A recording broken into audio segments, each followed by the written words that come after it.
Alde batetik Galestik joandakoak zeuden erreginaren agindupean, eta bestetik Argentinako diktadorea defendatzen zeuden galestarrak. Argentinan galestar asko bizi baita eta zonalde batzuetan galestarrez bakarrik hitz egiten da, Patagonia aldean.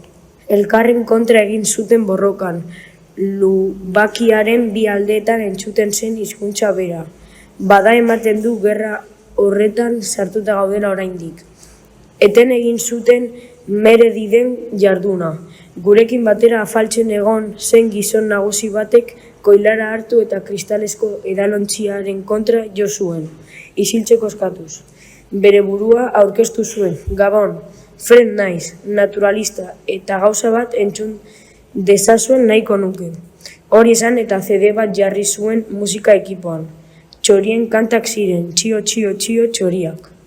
Zenbat hegazti mota gaudela uste duzue? Galdetu zigun gero. Bat edo bi, esan zuen batak.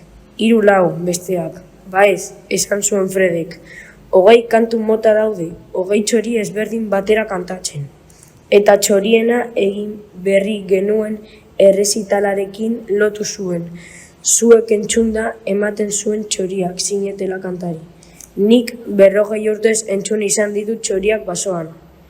Ez nuen ulertzen haien kantua, baina banekien zer sentitzen zuten. Banekien noiz ziren hots eta noiz goze.